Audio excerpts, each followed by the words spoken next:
I'm Kelly Siegel, and this is Harder Than Life, a podcast about self-love, self-awareness, business, and health. We tell outrageous stories and boil everything down to simple, practical advice you can start using today.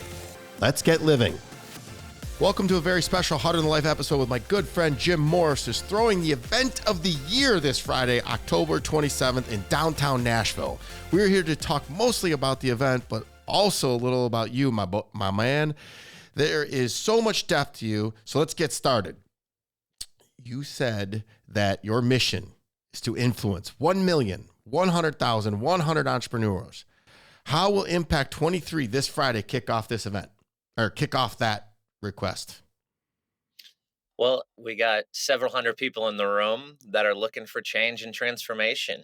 I think one of the unique things about Impact Effect 23 is I'm calling every single ticket holder and attendee and having a conversation with them. So I have a list of how I can potentially influence, who I can sit them next to, and who they're looking to specifically connect with.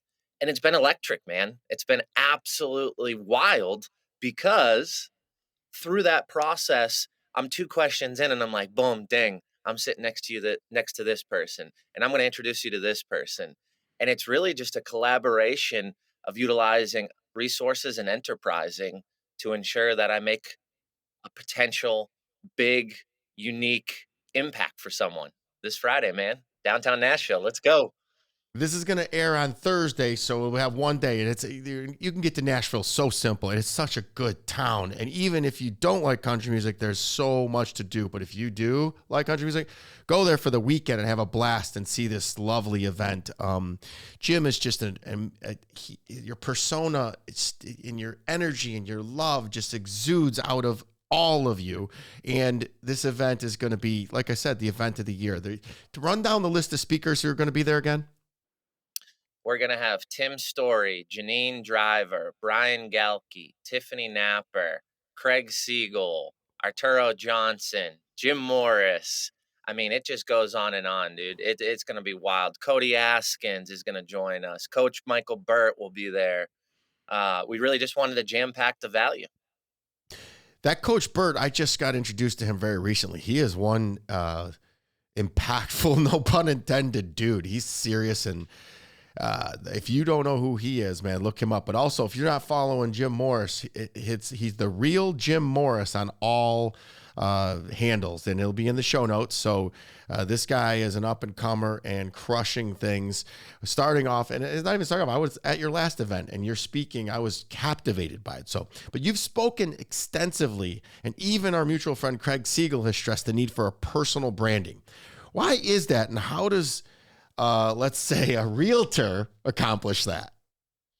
Well, I think you need your digital reputation, which AKA is called personal branding, right? And at the end of the day, we can go back hundreds of years. Reputation is important. Builds authority, it builds credibility, and it puts you in a position of strength based on the clarity, messaging, and confidence in which you can equate those conversations to. So for me specifically, I think it's the most important thing because it's a direct representation of who I am. And if you get your messaging correct and you spend time on it, really understand who you are today, who you want to be, and where you're going, then I think your personal brand is that platform and opportunity for you to grow and tell the world what's important to you and where you want to go and what you want to do, man. Digital reputation.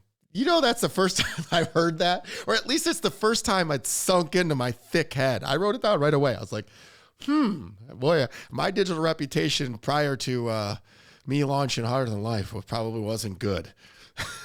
I'm with you, bro. I'm with you.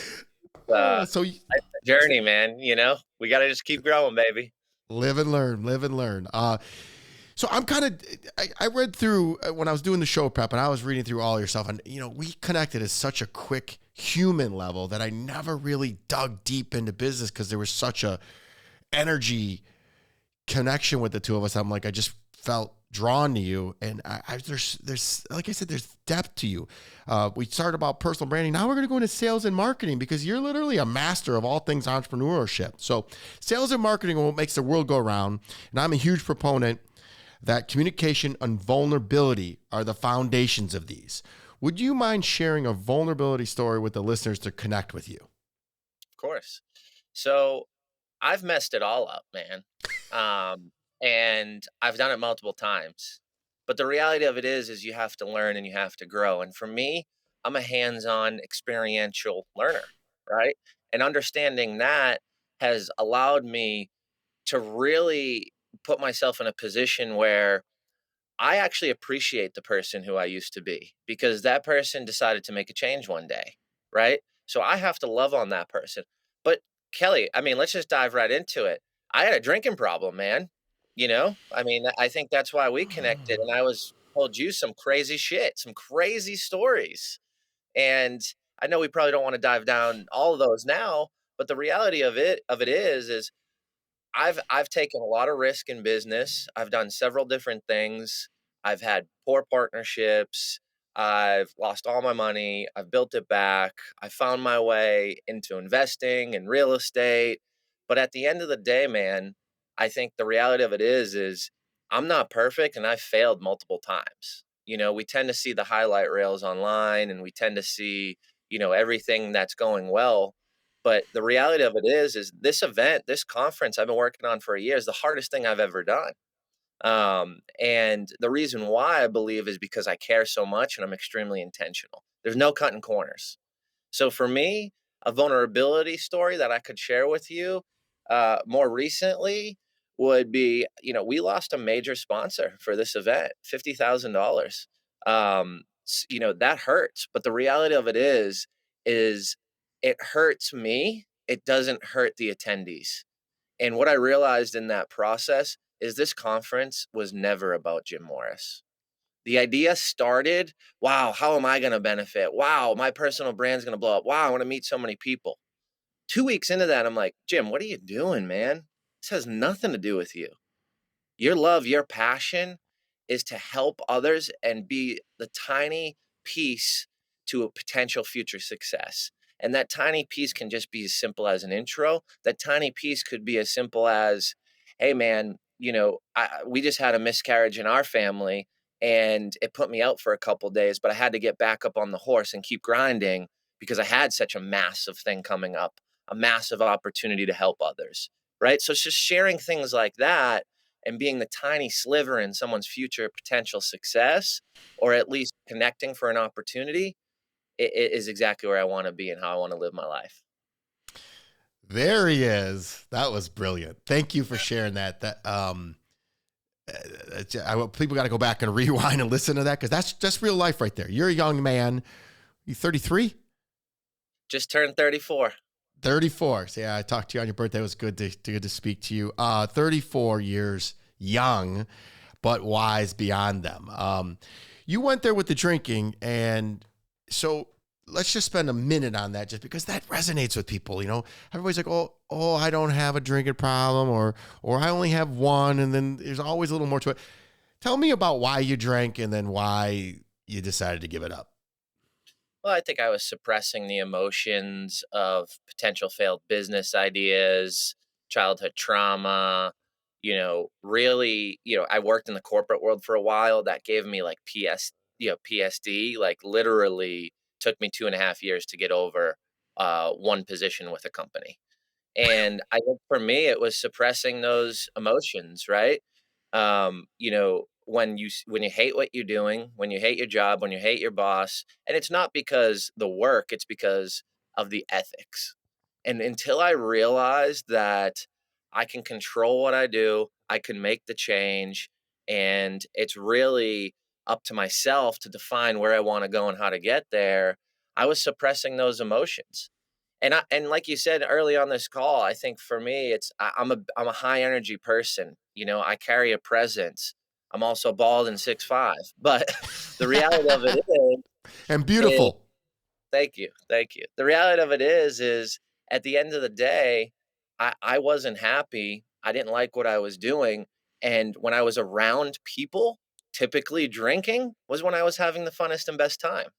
Now, of course, all those times don't end fun and well, and you make stupid decisions, spend thousands of dollars, and wake up feeling like shit the next day. We've all been there. But the reality of it was, dude, it was just a cycle. It was a cycle, and it's once you go to every bar, once you get into every, club, once you get into all these private clubs and you're doing all these events and going here, man, it's all the same. And what I realized was, although it got me a lot of business, it was really just doing business with other drunks, you know? Oh, oh, say that again. When I It got you a realized that lot it of business. got me a lot of business, but I realized that I was doing business with a lot of drunks. Oh, Jim, you just hit me right in the heart. Part of what we're doing at National Technology Management, my IT company, is that, man, I used to do business with my drinking buddies. And when I quit, realized it was a house of cards. And a lot of people I've inspired, but some people we lost. And I don't mean lost their lives, which some people we have, but some people ain't meant to go on the final journey with you. But then I meet amazing people like you. And I got to tell you, I've said this to you a million times, but I never said it on air, is I'm proud of you and I'm inspired by you. I wish the listeners, I will be fully vulnerable. I wish that I would have done it at 33 because I think that's when you started. I started at 43. So I want those 10 years back. I wish I could have them back. That's a regret of mine. It is. So you have 10 years on me. So in 10 years, I expect to see you crushing anything that I've done. So it's needless to say, drinking didn't work for you, huh? Not really. Did you forgive yourself? Oh, yeah, 100%. And I think that was really the transformation for me personally, is I had to get to the point where I said, "You know what? Instead of beating myself up, I'm like, man, you know what? I can't hate that guy because one day he just flipped the script and he was done." Bam. And that day was October 1st a year ago. So I just came up on 1 year. Hell yeah, dude. And you know what, too? Is there any coincidence that your beautiful daughter was born right around? How old is she? She's gonna be 1 year next month, so 15 days from now. Coincidence? I think not. Look at that smile. What's her name again? Ellie. She's got the Ellie Marie beautiful name. Morris.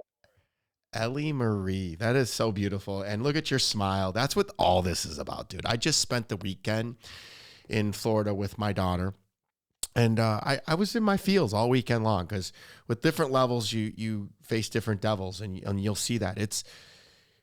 I wish I could say I'm coming up on 5 years sober, and I wish I could say there's a point where it just ends, and it just doesn't, man. You look at everybody having a good time, and I took a bunch of family members boating, and everybody was drinking, and they're like, "I got a bone to pick with you. Your morning videos, I feel triggered." It's like, not my responsibility. It's exactly what I'm trying to do. So, but you look around, everybody's having a good time, and you think, why am I not having a good time right now? And it's because you're thinking about what my meeting with Jim Morris on Monday, or what I got to do to take over the world, or how can I get better, or really truthfully, I was thinking, how can I inspire these people who are telling me that they're triggered?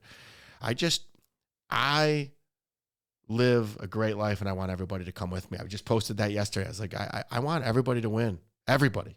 Some people just seem to not want to, and that makes me sad. But I love it for you. Remember when we had dinner at the top of the JW Marriott in Mhm. downtown, nice view and all that? It's funny you said, you want people to live a great life with you, because when I made this transformation, and I just didn't, this is like my mind just blew. I didn't even make this comparison until now, Kelly.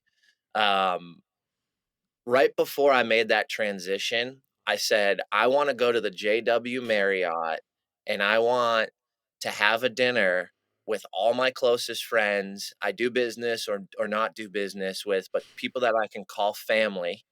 And I'm going to pay for it. And I'm going to spend 25,000 one day just for that experience to remind myself I got there. And it's funny because when we had that dinner, I didn't spend 25K, but there was a lot of really close friends and we were just meeting, man, and now we're here today. So it's like, how do I keep that momentum? And I think having that clarity of where I want to go But ultimately, that defining characteristic and theme of exactly what you just said, Kelly, how can I bring people with me? How can I make sure other people succeed? And at the end of the day, that's what lights me up and fills my cup, is just watching others succeed, watching others win. This isn't a competition. And I think earlier you asked me about real estate. I think that's the number one problem in the industry is realtors have scarcity mindset opposed to abundance. We should be collaborating. We should be talking. We should be building relationships, not, oh, you're going to steal my client. And I think that's just a small example that can go throughout every industry, every business, and every entrepreneur is just be you, be unique, and give with a heart that's full, and be yourself. And I think that's going to equate abundance opposed to that scarcity, especially in crowded markets. We're going to talk about that in a second, but I want to go back to that dinner because I was thinking I have kept in touch, and it was only a couple months ago, but I've kept in touch with every single person at that table. I've had one conversation with every single person at that table since, and especially I've already had Brandon on the show, and he just had a successful event with Tim Storey in Nashville, and he and I hit it off well. His story about Mount Everest and Ric Flair, it can't stop laughing about it. But we're going to talk a little bit more about, wait, I'm going to skip thing. When we were at dinner, you made certain that everyone could hear everyone and that there was only one conversation going on at once. Why was that? So as I've thrown events and as I've prepared to throw this event, I've really dove into the art of gathering.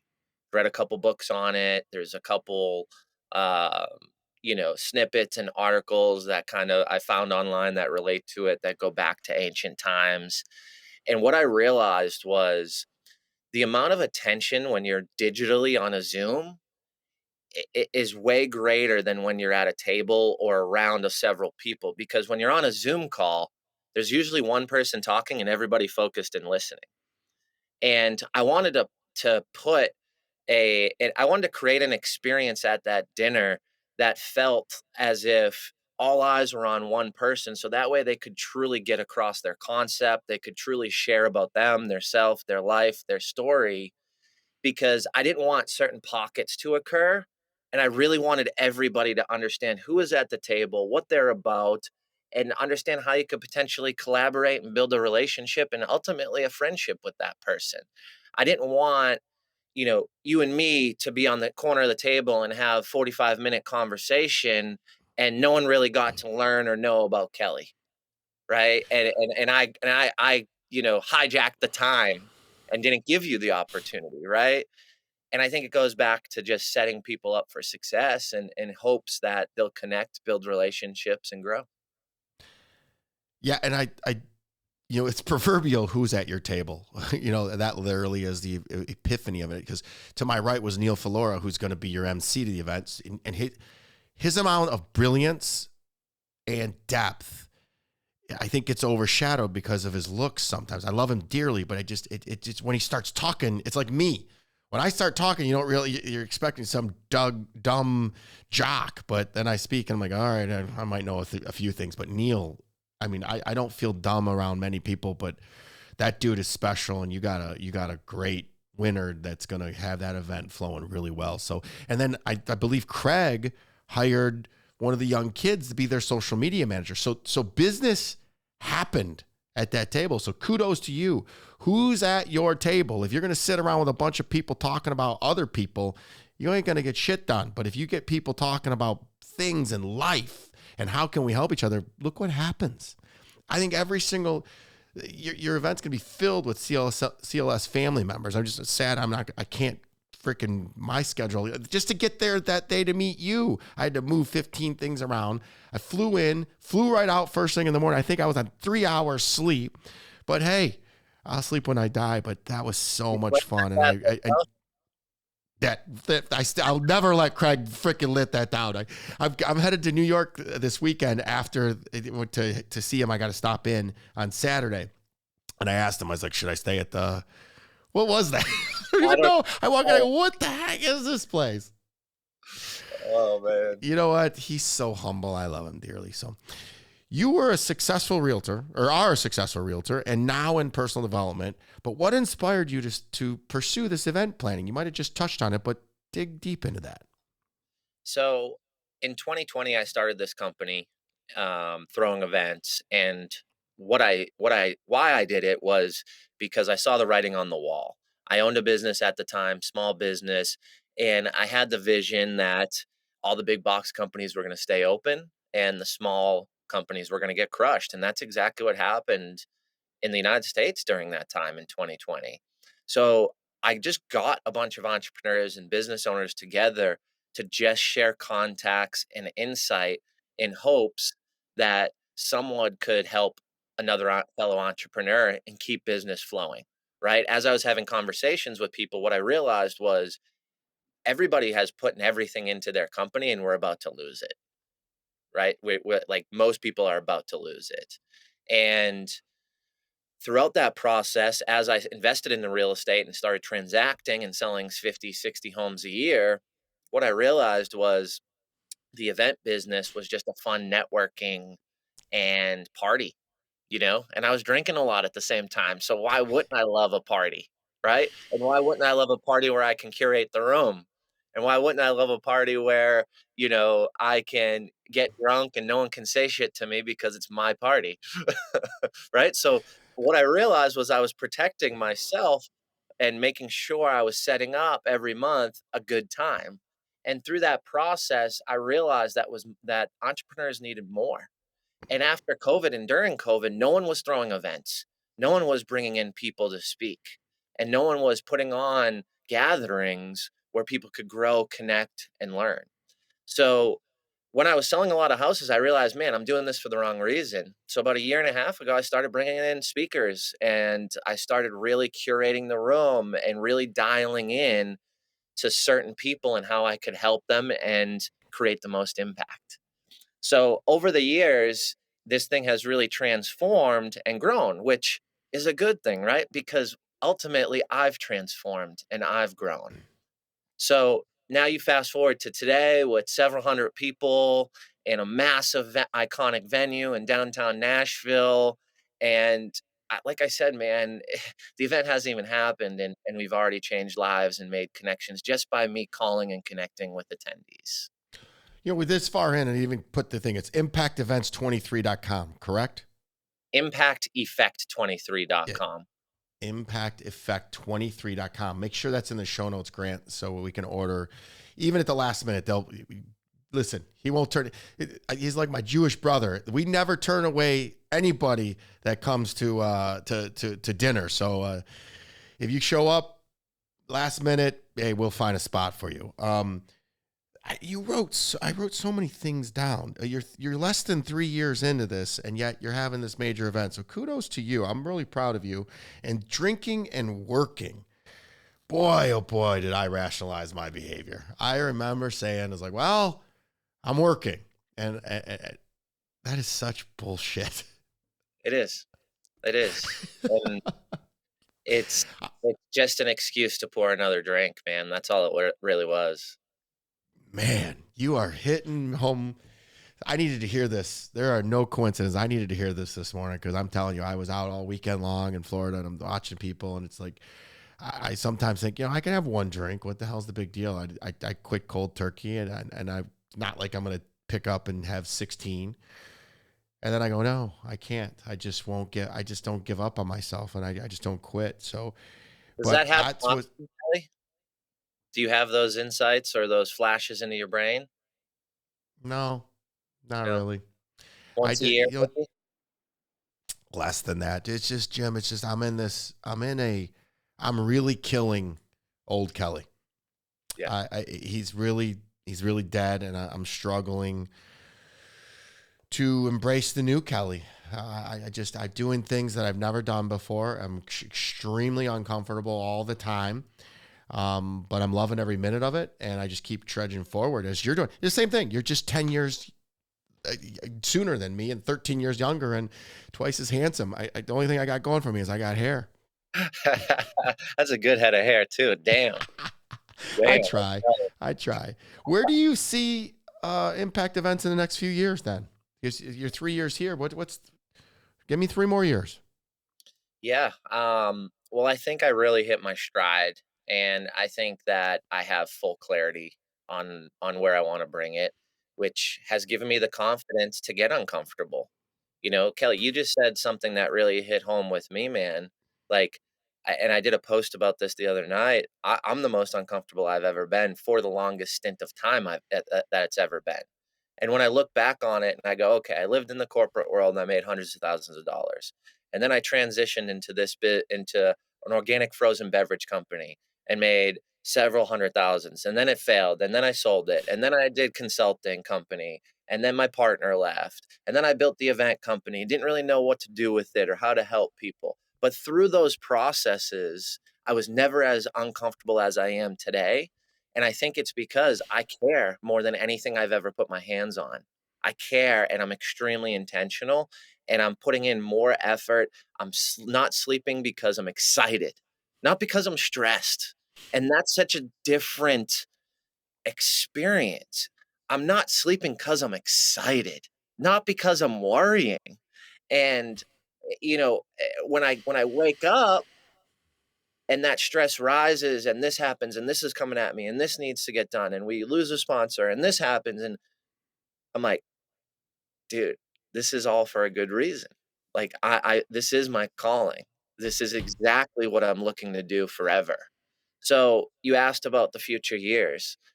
We're going to do it bigger and better. We're going to bring in different folks. We're going to bring in different situations, scenarios, and stories. And ultimately, my goal is to disrupt the conference and event industry in the professional development world. There is no sales pitches from stage. This isn't a pitch fest. We are going to curate the room and sit people next to each other. We're going to interview you prior. We ask you to fill out questions when you buy a ticket. I've refunded 5 people during the follow-up call because of poor attitude, and I didn't want them to be a cancer in the room for all the other folks who are looking to give and also gain. So throughout that process, what I've realized is the integrity of the room and having the right person in there matters most. The speakers are great, but they come second. The VIP bags, the experience, the AV, the audio, the fired up, the inspiration, that comes third. Number one is the person in the room because that's what creates change and that's what builds community that will help each other flourish, especially in hard times, especially in uncomfortable times like we're both in today. 27 minutes in, man, this is a masterclass. And I've gotten to know you over the last couple of months, and I know that all this is true. So I hope that the listeners can feel the genuine and authenticity because it is true. And that event is going to be great, and you're going to do better and better and better, everyone. And I got to tell you, a month ago, not even a month ago, like 3 weeks ago, we spoke, and you were down on your luck, and I gave you a quick pep talk, and you were like, "Hey, I'm going to take today to be sad." And then we're going to be right back at it. And during that whole time, you have kept smiling, kept grinding. And I got to point out the fact is you have options. You could go back to corporate America. You could take a drink, but that would be for the weak. So kudos to you. I'm really impressed by you. I can't wait to hear about the event. And I know it's going to be impactful for everybody and successful and more than the ways of just monetarily. And it's, this is the progress over perfection, Jim. You said yourself, you had the idea of having this event 3 years ago, and here you are having it. Despite all odds. And that's what makes it tougher. So there'll be a day where there's thousands of people in a room, and I'm going to be sitting next to you. And remember we did that podcast? And this is all part of the evolution. You have to believe in invisible progress and believe that there's going to be setbacks because, by gosh almighty, there always is. That's what my day was yesterday. I'm sitting in Florida, beautiful home with my daughter, and just all up in my feelings. And you know what? I sat in them and I lived through it. And I'm here today in Michigan now, shooting a podcast with you. So I think too, Kelly, it's like the setbacks just set me up for a good comeback. And if I can look at it like that, then it just gives me that fire that before that rocket ship takes back off. You can't beat a man that never gives up, and that's me. I just will not give. I'm relentless. It's a core value of NT. I'm being tenacious. You kick me, or you knock me down. You better not be there when I stand back up. And by gosh, I am going to stand back up and come with a vengeance and scorch earth. And we share that. So that's why I love you. What gets you out of bed in the morning? I mean, right now I do everything for my daughter.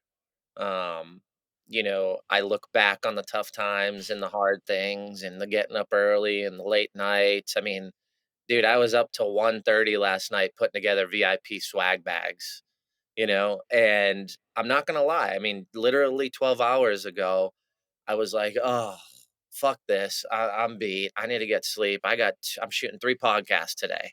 And I'm like, "No, you know what? Because if my daughter was awake, which she's not. She's teething with a fever of 103, by the way. Mm, Um, but if she was right there standing behind me and heard what I was my self-talk, I'd be fucking embarrassed. I would be embarrassed. So no, I'm gonna finish this task because Ellie will finish what she starts. And I think that's what's really helped my transformation, Kelly. A year ago, I created right before she was born on my phone, I still have it, a document called Ellie will be like dot dot dot. And I went through all the characteristics of what I want my daughter to be like. And in that moment, what I realized was I had to change everything. And that's the day that I stopped drinking.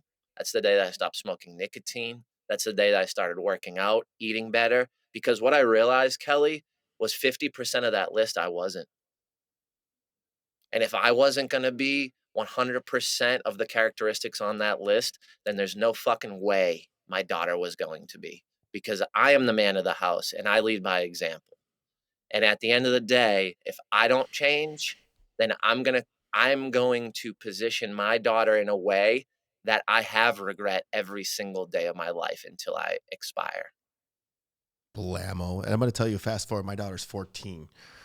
And we had conversation. I told her, I said, Dad's battling feelings right now, and I want to share it with you because I want you to understand that there's going to be moments where I'm not going to be my best self. I'm battling through something, and I'm not looking for sympathy. I just want people to know this vulnerability, and I wanted her to know. And I said, I'm doing the best I can right now. And she said, I see that, Dad, and I love you very, very much. And we talked a little bit about she encountered a situation, and she said, Dad, I'm really proud of how I handled the situation with some friends. She's a high school freshman girl. So it's tough, man. You're You're gonna in see that it's phase. tough. Don't even tell me. And so she had some haters, and she dealt with it without responding, without reacting, and just listened to them. And it smoothed itself out. And I looked at her and I said, Babe, all the crap I'm going through right now, that's the best news I could ever hear, because the cycle of abuse stopped with me, and she gets to live a life. So you're going to get to feel that. You just did it much quicker. I think I stopped, if it's 5 years, she was 9. So she still remembers me having cocktails here and there. I didn't do it much around her, but either way, when you hear that and you see that, there's nothing better, man. So kudos to you. And you're going to feel that forever. What do you do for you though? What do you do for you? Because those are great. Our kids are a great why, but what do you do for you? Outdoors, man. Hikes with my wife and the baby, you know? Um, I that getting out of the city, getting out of, the hustle and bustle and from one conference room to the next and Zoom to Zoom to Zoom and hitting the dialer, making calls. I just need to get out in wilderness, go for a hike, you know?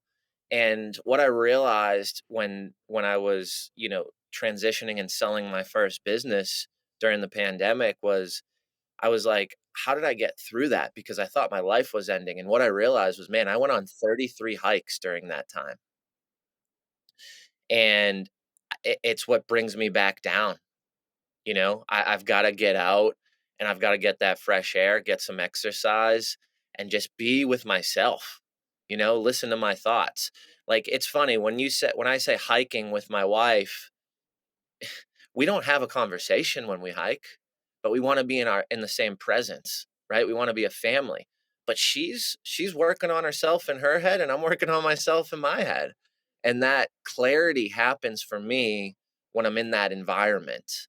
And I think environment's extremely important, you know, because there is no noise and I get to create that environment. So that's what helps me the most, man, is just getting out on a hike, little exercise, being in the presence of the family, but really just spending time in my own head. That's you just nailed what I was doing all weekend long. And but when I was going through the pandemic, everybody was day drinking, and I was sober, and I was alone a lot. And I would go outside and go on walks by myself, and it was very, it was a microcosm of how I grew up. I was always alone and battling the world, so it's me against the world. But I'm learning that I have amazing people like you, and Craig, and Neil, and even Brandon to reach out to at any moment and just say, dude, I'm not feeling it today. And they'll breathe in, they'll give you a hug, a virtual hug, a real hug, and be there for you. So we're building relationships that are lifelong relationships. These aren't built around commiserating and booze. So again, I love this for you, and I love that you have your wife. And I tell you, I lived through your Facebook post, because when I saw Ellie walking, oh, it's by the way, it only gets harder from here, because then she's going to be all over the place. And is this your first time that with a temperature that high? Because it gets freaky. Yeah, we had 101, the 103. We're like, okay, what do we do? What do we do?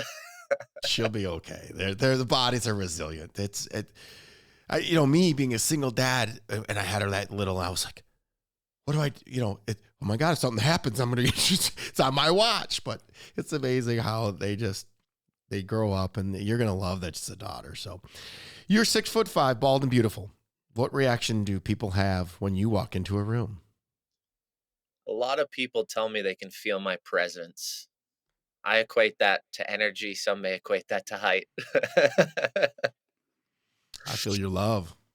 But I think that's the thing. Like I want to be present, not for myself. And that was a huge transformation for me. And when I am present for others, that's what gives me energy in life, you know? So when someone's having an amazing conversation and I can can interact or join it, I want to show up with presence, energy, and excitement and position the person I know based on what I know about them. So I would say I'm hard to miss. It sounds so simple to be present, but it is one of the hardest things in the world. I was with family that I love, that support me and everything all weekend long. And I said to my daughter on the plane home, I said, I apologize for not being present. She said, what do you mean? She's like, you were absolutely engaged. I said, I've been battling it all weekend. I have. My thoughts have been elsewhere. And I hate that. It's one of the things that I don't like about myself. And if I'm very, very hard on myself, very, and I imagine you are too. And if we were to vocalize the things that we actually say to ourselves, people would be like, dude, stop. If you read the 4 agreements, it says be impeccable with your word, but my expectations are off the charts, and I meet them and exceed them. And and that's why I resonate with you. So I love that answer. Thank you. What are your non-negotiables? That's a good one, because I've actually seen my non-negotiables change, and it's interesting. Like I had a conversation with someone recently about your why, and I said, "Well, my why changes." Like, well, what do you mean? And I'm like, because there's different accomplishments and goals that relate back to a core why of family and Ellie and my daughter, right? But in the seasons and throughout the processes, there's certain things that have to happen now. There's certain things that can happen later. So that focus kind of really drills down, and my why does change. Before I had a daughter, it was Caitlin, right? And now it's Caitlin and my daughter, which is Caitlin's my wife. But I would say my non-negotiables, day in, day out, the most core at the core value is not going to sleep mad. I need to get my head right before I rest it on the pillow. no matter what happens, no matter how stressed I am. And I think that gives me peace. A lot of people, like I was saying earlier, like I didn't sleep the other night because I was excited, not stressed out. And I think that's huge because I sit with my thoughts and I go, okay, if this happened negative or this was bad or this didn't go well or I got a meeting and I really need to land this deal, then I don't think about the things that happen if I don't do it. I just start to think about the things that happen when I do it. So I kind of remove that negative mindset every night before I pass out and go to sleep. And I think that's what allows me to sleep when there's a lot on the line, you know? Let's clarify something. I think you may have responded inappropriately, or what was the word? Cookie cutterish. I don't see you ever getting mad. Do you really get mad? Yeah. You said if I get mad, I don't ever find myself mad anymore. I just know that it's rejection's redirection. It's God saying that's not for you, bro. And in the past, I used to push until I got it, and then it would fade quickly. So you do find yourself getting mad? I think for me, similar to you, is okay, I'll give you an example. When Please I do. when you came to the event this summer in Nashville that I threw, Craig Siegel was there, he spoke. This was early on in Craig and I's relationship. We've met once before that in person. We've talked and we spoke together at another event and we got to build a relationship, but Craig and I didn't really know each other super well. And I got off stage, went back into the green room and immediately grabbed Craig and was like, "Okay, I need your feedback. What could I have done better here? This, and this. I didn't think I pivoted and transition in this way. I choked up on my words. I could have been a little bit more clear." And he was just like, "Dude, you crushed it." But like, dude, I love that you're asking like this doesn't happen often. Like, you know what I mean? Like, because a lot of people come in with egos and a lot of people come in with a certain, brand I need to hold. Dude, my brand's real and raw. Like, I'm gonna ask you for feedback. You speak on stages. So I think for me in that situation, I get mad because I'm always critiquing and I know that I can always grow and do better. But I know why we like. I know why we get along, man. It's like a mirror. Everything you say is exactly me. I No one is harder on themselves than me. Maybe you. But I will tell you, I thought you did a great job, and I would be completely blunt if you didn't. I believe everybody did a really good job. I enjoyed Craig. I enjoyed Brandon, and it just and yours was the event. Everything was great. I loved it. It was a good time. Um, Tell us something you believe in that almost nobody agrees with you on. Oh man. Um, You see what I'm doing here is like we talked about the event, and now I want people to know you because you are a gem. You are a diamond, and we're catching you early on. And in a year, in 3 years, it's gonna be impossible. I'm gonna be like, thank goodness I'm friends with him. But I get Jim Morris on. Or wait, what's your new nickname? The Mac Daddy.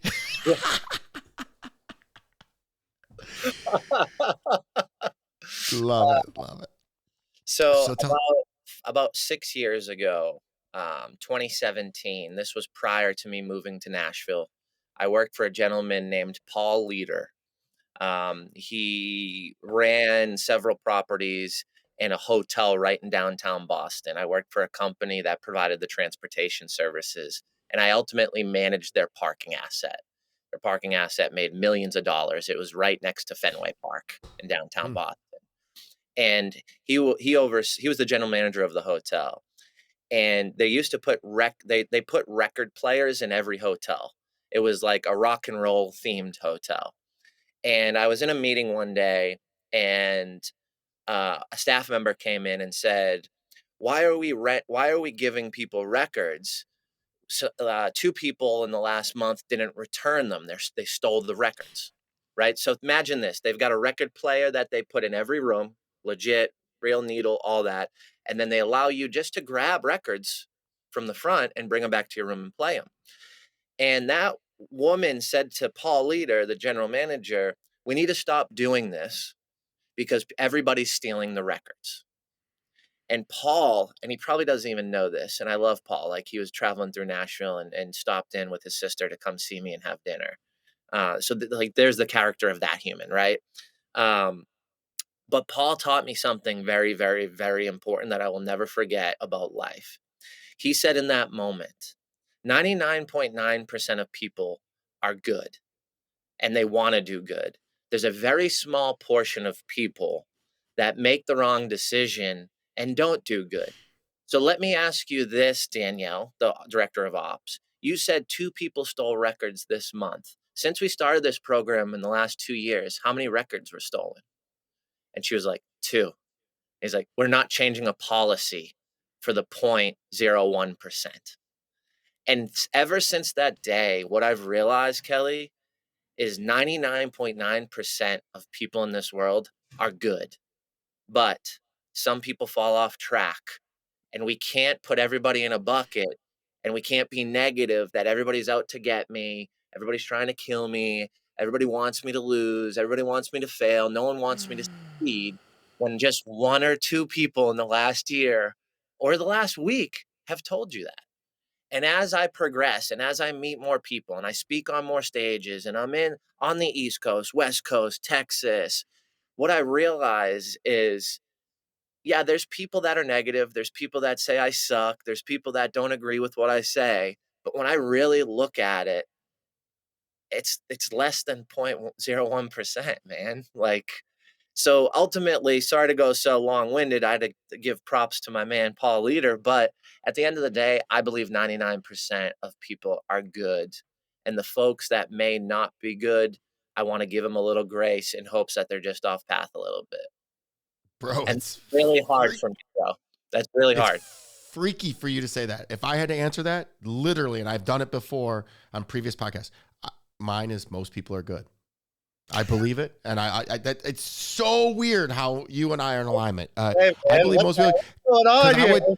I would tell you one of the 2 people probably accidentally took it. And because, I'm a big 4 agreements guy. Don't make assumptions and don't take anything personal. So we don't know what's going on over there. And the overcorrection is what we see in this world right now. It's insane. It's like, for 2, why are we changing the course for the small minority? And it's just insane. It's insane to me. How many What are people your have been impacted negatively from removing that experience from the hotel, right? Way and more people wouldn't have been able to enjoy that in their room than the folks that took advantage, so to say, if they even did. And that's what's great about you is you're not impacted, no pun intended, by the loud minority. We had this conversation. So I love that about you. What are your pet peeves when communicating? I find you to be an excellent communicator. So what are some of your pet peeves? I would say when I communicate, I'm direct, and I like direct back. So I would say my pet peeve is, let's just get to the point. Um, because yeah, there's a little Boston in me, but I still am someone, and I understand because I do this, right? I understand that sometimes we say things and we don't do 100% of the things we do, but I do believe that my word is bond. So for me, like, I try to accomplish as much as I say I'm going to do because I believe it's equates to my core characteristics and my core values. So I would say it upsets me when someone says they're going to do something, or someone says, they believe in something and then they don't do it. So I'll give you an example. When I moved to Nashville and I owned the organic frozen beverage company, I went out and had a crazy sales week. And I talked to like 60 restaurants we were selling the product to and the equipment. And like 55 of them were like, yeah, yeah, that's great. Send over a contract. And I closed like 10 of them. And I was just like, why? And the reality of it was in Nashville, in the South, what I learned, and this isn't me, this is me learning and asking a lot of folks that are from here and live here. There's technically this thing called the Nashville no, which is like, it's a yes because we're in the South and people want you to feel good, but but they really have no interest in it, or they're not going to sign the contract. So for me, coming from Boston, like you end a 4-hour meeting with someone pitching you a product, you tell them at the end, no, thank you. I appreciate you coming in. I appreciate you spending time. If there's a need or an opportunity for a potential referral or for me to make a connection, I will. But at this point in time, we're not going to move forward with your product or service. It's hard to swallow when you don't get that direct feedback from me. Um, so I would say that's probably a pet peeve that I have is if I'm gonna go in and give effort and time and energy, just tell me where we stand. And if you need a Yeah. day to think about that, I totally get it. Like, don't make quick decisions, especially if it's $150,000, $200,000 contract. But I just do admire a little bit more direct yes or no, especially dealing with business, because there's certain things that go into play, or there's certain dollars spent based on some potential early on conversations that are leading towards a potential yes, if that makes sense. Yeah, it did. We talked about personal development, having trust in yourself, and being vulnerable and knowing that, getting yourself in and out of tough conversations. Most people just don't want to hurt the other person. And it's shame because honestly, you're not hurting me. You're giving me my life back because if it's a Nashville no, I'm going to follow up until you finally give me a no. So Yeah. telling me no right off the bat saves us a lot of time and energy. So I really appreciate it. I love the directness too. No surprise between the two of us. I had one more to it. I'll give you this too. And I'm sure it's the same for you, is if you repeat yourself. Somebody repeats themselves. If they do it a third time, I always say, I heard you the first time. You don't have to tell me. You don't have to tell me twice. You don't have to tell me 3 times. It drives me insane. I don't know why that is. When you talked about sales, what's your best sales advice then? My best sales advice is you have to believe in the product wholeheartedly before you decide to sell it. I've been in a lot of positions where I didn't believe in it and I was like hitting my head up against the wall. Why can't I close a sale? Why can't I close a deal? I wouldn't have used the product or service. I thought it sucked. Of course, I can't sell it. And then what I realized, once you get over the fact of you're trying to sell something and you actually believe in it, you're not selling anything. You're now helping folks. And that's the major transition. Like when I know that I'm helping someone, I'm resilient because I want them to succeed. But if I think I'm selling you something, I'm never going to sell it, number one. And number two, the underlying subconscious is because I wouldn't buy it, I don't believe in it, and I don't actually think it's good for you. Yeah, I tell my sales team at National Technology Management, we're protecting people. We're not selling anything. We're a cybersecurity. We're protecting businesses from these bad actors, from ransomware. So we look for the no, and I don't mess around. And sometimes I scare the crap. Anytime somebody says to me I'm too intense, like, dude, you're not for me. What's We're going to take Ellie off the table here. Who is your biggest inspiration? My biggest inspiration. Hmm.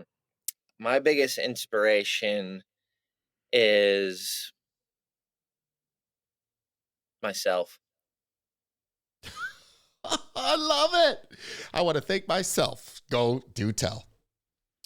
Well, I used to be the victim. I used to be the person that, oh, my parents are addicted to OxyContin, and why did it happen to them? And of course, of course, my parents are fucked up, right? And like I used to have those positions on myself and on my life. And I just, and I think that's where the drinking came from. I was suppressing those emotions. And literally a year ago, a little over a year ago, is when I finally got over it.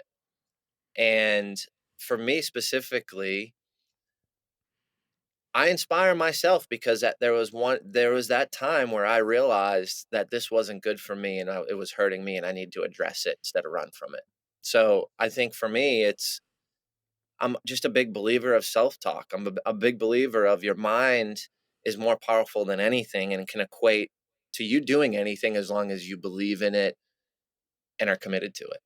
So I think for me, there's no one that's going to tell me something to go actually do it. I have to tell myself to do it. So although Kelly, you inspire me, you do inspire me, Kelly. I have to fucking believe it for it to inspire me. If I ever freaking don't come across as genuine, authentic, I expect you to call me and go, "What the fuck was that?" this is this has been tremendous. The depth to you, I just it keeps getting better and better and better, and I I love you, and I was just gonna say the same thing. You inspire me with that positivity, even though you're younger than me. I learn from everybody. I'm a learn it all. So we're gonna wrap this up. We're 55 minutes into it, and that answer was the best one yet. Define success for me. Success for me is health. I can't do anything without being healthy.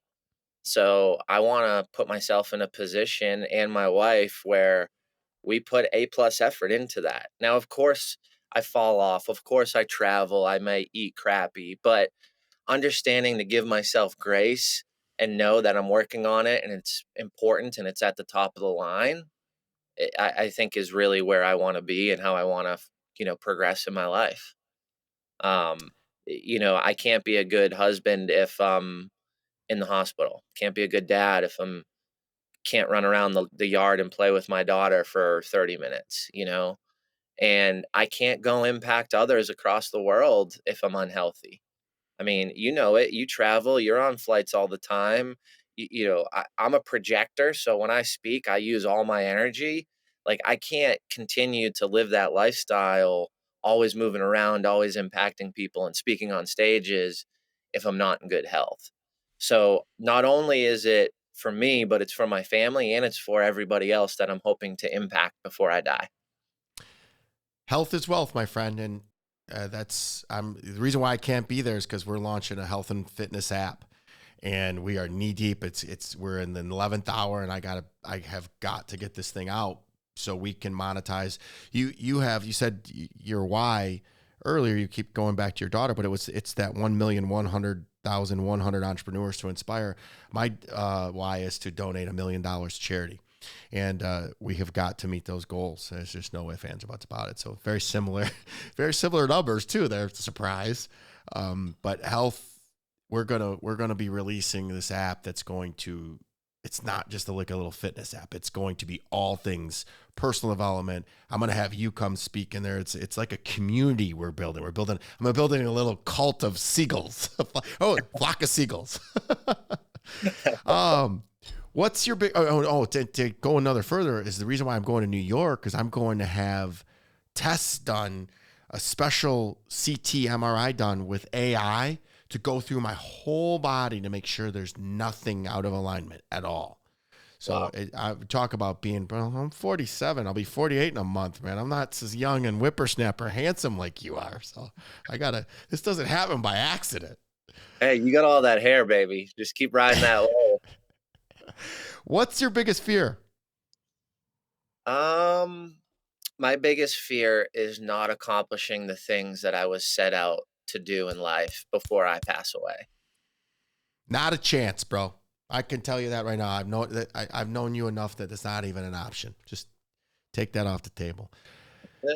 We Impact Effect 23 this Friday. This is going to air on Thursday. Be there, be square. It is going to be awesome. If you don't know who Tim Storey is, he's a blast. My boy Craig Siegel, 5'7" of just energy and a ball of fire. Love him too. And Jim, you're outstanding. Give me some final words. I'm just thankful for having me, man. I'm thankful for you being in my life, brother. I'm excited to see what you do. I'm excited to be involved in what you do. And yeah, I'm looking to make an impact in entrepreneurs and business owners' life. So, feel free to reach out to me, DM me, send me a message. I'm happy to connect. I am a massive believer that relationships are rocket ships, and let's blast off together, man. I love you very much. Thank you for that. That was deep. Please rate and share this podcast. Also, I do my best to respond to the comments on all social platforms. So if you want more of something or less of something, leave a comment. Each and every episode is sponsored by National Technology Management, the easiest and best IT company to do business with, delivering peace of mind with technology every day. Visit trustntm.com for more info. Until next week, be harder than life, and make sure that you go to Nashville on Friday. Thank you for listening. Please rate and subscribe to Harder Than Life, and let's take this to the next level. Get connected at the links below.